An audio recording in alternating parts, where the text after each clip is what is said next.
pagi teman-teman. Sekarang saya berada di jalan masuk ke Baluran ya. Maksudnya lintas Baluran dari arah Situbondo menuju ke arah Banyuwangi atau arah dari Surabaya menuju arah ke Banyuwangi. Ini baru saja saya melewati tikungan Karangtekok ya, Sumber Baru.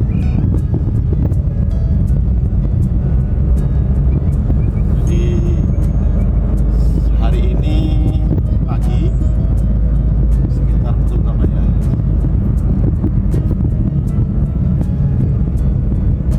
Jam 7 pagi teman-teman. Ini jam 7 pagi. Bagaimana suasana Baluran di pagi hari teman-teman. Kebetulan hari ini mendung ya teman-teman.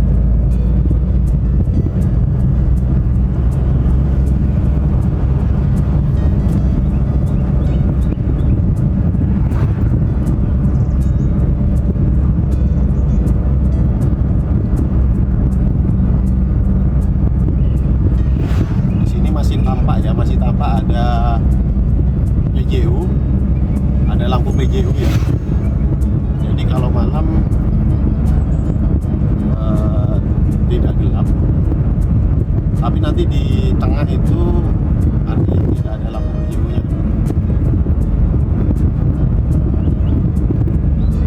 Untuk jalan Baluran ini sepanjang kurang lebih 17 km teman-teman. Masuk tadi itu Karangtekok, nanti keluar di Wonorejo, di desa Wonorejo, atau nanti di sana itu di pintu masuk wisata Baluran.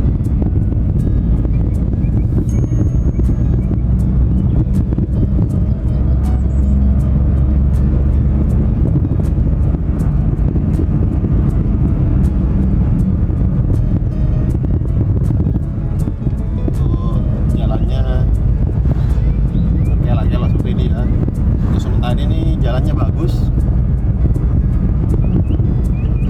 masih bagus jalannya, tidak ada yang terlalu ini ya, sedikit barusan lubang karena memang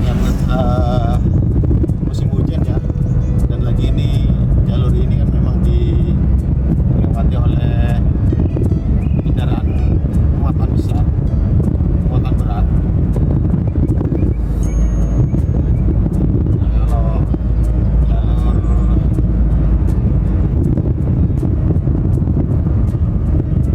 jalur panjang ini yang kuning di tengah ini, jalur panjang tidak putus-putus ini tidak boleh mendahului ya, tidak boleh mendahului. Biasanya itu di sekitar tikungan seperti ini tidak boleh mendahului. Nanti ketika garisnya ini udah putus-putus baru itu boleh mendahului. Untuk warnanya sendiri kan garis di aspal ini ada yang warna kuning, ada yang warna putih. Itu untuk yang kuning ini menandakan jalan provinsi teman-teman. Jadi jalan provinsi itu garisnya kuning seperti ini. Nah ini putus-putus ya. Kalau sudah putus-putus seperti ini boleh menyalip.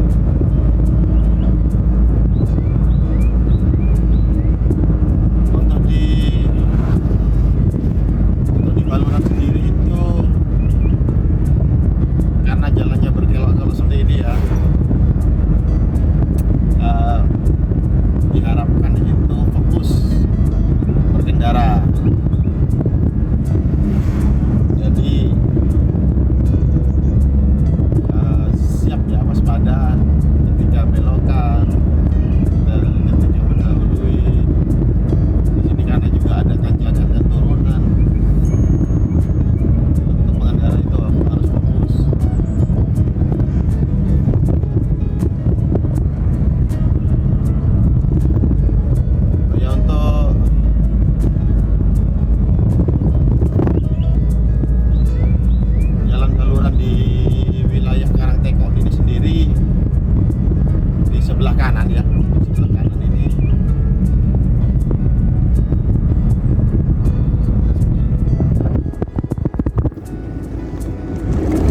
sebelah kanan itu jalur ini ya teman-teman, jalur kok jalur tempat latihan dari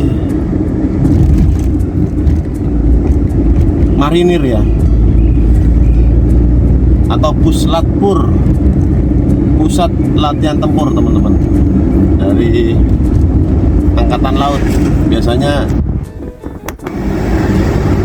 juga untuk ini latihan gabungan, Latgab. Kalau Latgab itu biasanya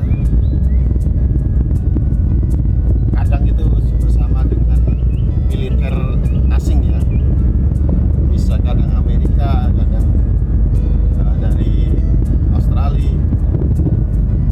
Jadi latihannya di sini.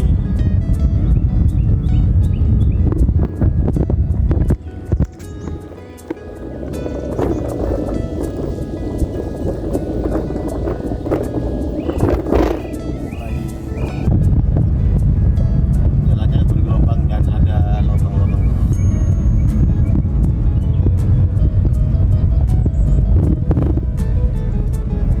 Sebenarnya tidak boleh mendahului ya. Karena pas itu di sana tikungan atau blind spot.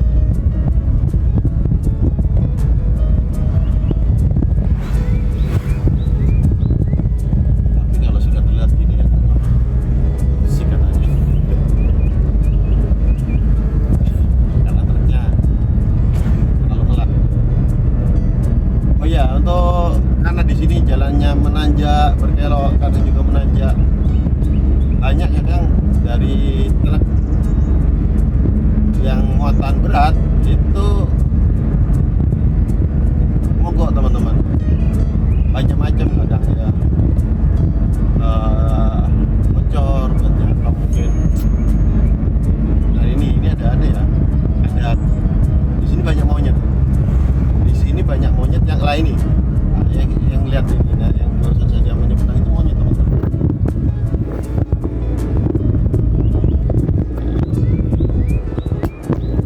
Nah banyak monyet, jadi monyet itu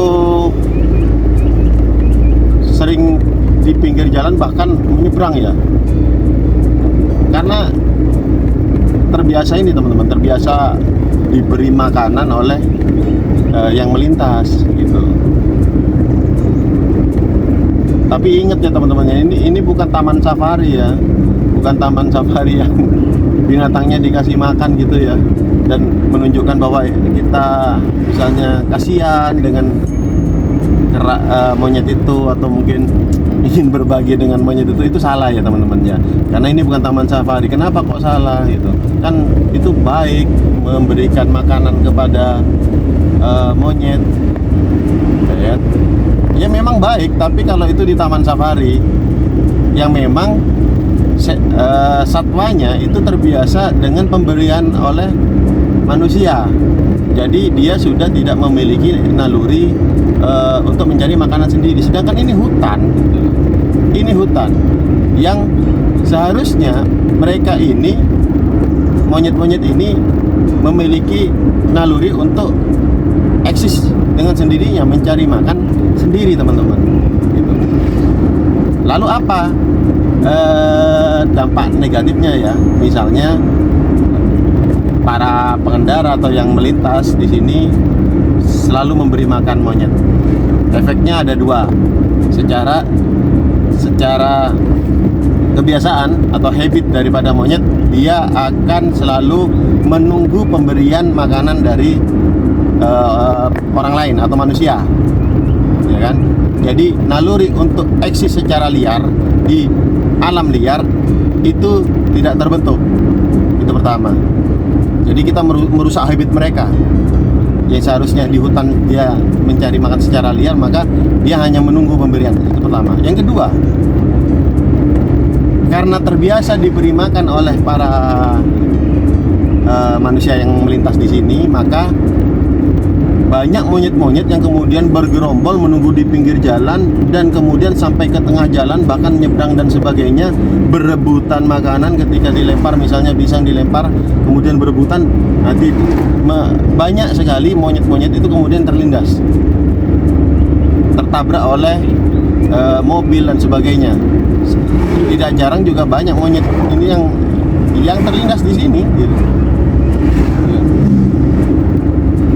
Ya karena mereka menunggu pemberian dari yang melewat gitu. Bahkan ada diniatin itu. Kadang biasanya plat-plat jauh ya, atau mungkin kan di sini jalur yang mau ke Bali tuh memang para yang mau ke Bali mau wisata gitu ya.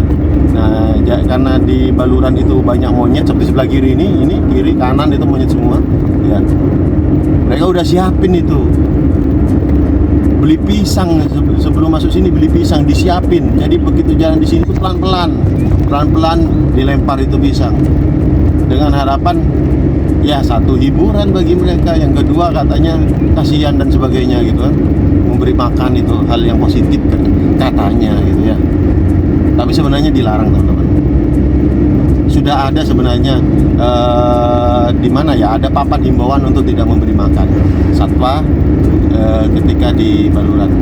Jadi biarkan mereka itu hidup mandiri itu teman-teman, mencari sumber makanannya sendiri sehingga tidak bergantung orang lain dan tidak berkerumun di jalan raya. Jadi gitu teman-teman ya. Mungkin ini jadi apa namanya, pemahaman bersamalah gitu.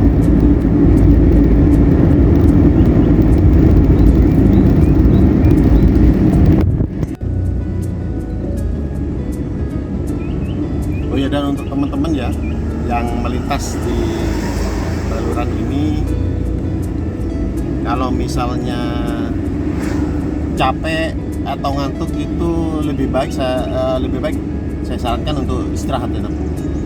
Karena di tengah Baluran ini juga ada yang ini loh, ada yang menjual kopi dan makanan ya. Nah ini tepat di rest areanya nih. Ini rest area di tengah Baluran, gitu kalau namanya kawasan Bitakol. Nah di sini ada kopi teman-teman. Ya, kita ngopi dulu ya. Kita ngopi dulu di sini. Di sini tuh ada Arabica teman-teman. Oke, kita ngopi dulu.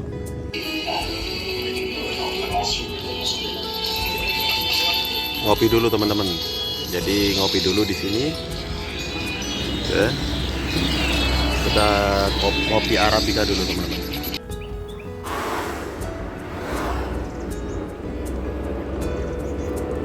Oke, kita lanjut lagi teman-teman.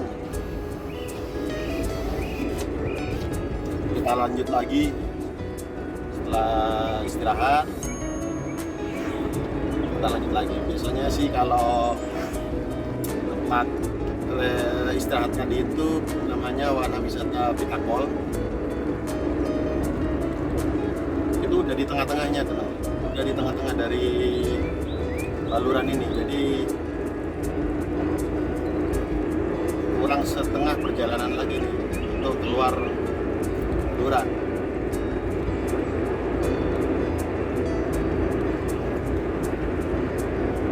Baluran ini kalau musim hujan seperti sekarang ini bulan Januari, hutannya gini ya, hijau.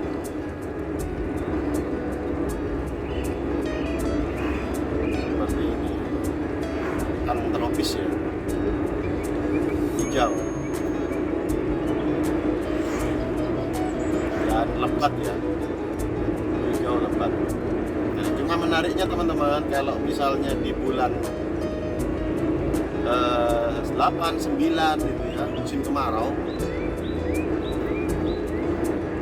ini udah berubah jadi warna kuning teman-teman, dan sudah jarang sekali daun-daunnya rontok ya. Jadi daun-daunnya itu rontok, hanya tinggal pohon-pohonnya aja, dan rumput yang di kiri kanan jalan ini sudah menguning semua teman-teman. Jadi kesannya itu seperti di Afrika. Makanya Baluran kan dikenal dengan sebutan Afrika Van Java. Karena memang kalau misalnya sudah dimulai musim kemarau itu menguning semua ya. Dan di dalam Baluran, artinya bukan di sini ya, di tempat wisatanya Baluran itu ada savana, namanya savana Bekol. Itu hamparan rumput yang sangat luas, makanya sampai dinamakan savana. Kalau musim kemarau itu nuansanya seperti di Afrika teman-teman, makanya dinamakan Afrika Van Java.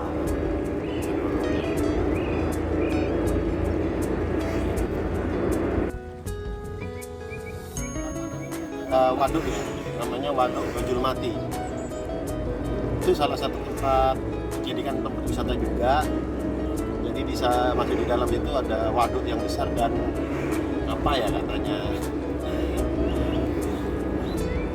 ya, kalau buat foto bagus ya, Instagramable katanya. Seperti apa namanya, mirip dengan apa ini? Raja Ampat. Mini Raja Ampat.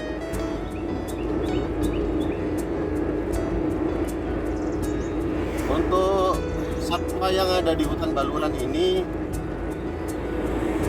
ya mayoritas monyet ya, berbagai macam kera ya, mulai dari monyet, kemudian yang hitam itu lutung ya, ini juga ada. Terus kemudian kijang yang banyak ya, yang banyak itu kijang. Terus kemudian burung merak banyak teman-teman. Burung merak yang menjadi maskot sebenarnya banteng. Jadi banteng Baluran ini menjadi maskot, meskipun sempat populasinya sempat turun sehingga sekarang mulai ada penangkaran, tapi sudah lumayan ya sekarang ya bantengnya. Jadi banteng dulu banyak diburu teman-teman, diburu oleh pemburu liar sehingga populasinya berkurang. Padahal itu adalah maskotnya atau ciri khasnya hutan Baluran, itu banteng Baluran. Tapi sekarang sudah ditangkar ya, ada penangkarannya. Kemudian ada rusa juga. Terus merak itu mudah ditemui ya, selain kijang itu rusa mudah ditemui. Nah, rusa ini adalah tanda bahwa di sini ada rusa, apa namanya, merak itu adalah tanda bahwa di hutan ini ada predator teman-teman. Kan ada yang bilang tuh, selama hutan itu ada merak maka di situ ada binatang predator. Nah, binatang predator di sini itu adalah macan tutul. Macan tutul baik yang warnanya tutul, juga ada yang hitam atau macan kumbrang atau panter ya. Kalau bahasa Inggrisnya panter, yang hitam itu ada di sini. Juga macan tutul. Populasinya juga terbilang lumayan. Terkadang juga bisa ditemui, tapi di lokasi-lokasi tertentu dan di jam-jam tertentu. Biasanya sih menjelang malam atau malam hari ya, karena memang macan ini lebih banyak menghabiskan waktunya itu di malam hari loh.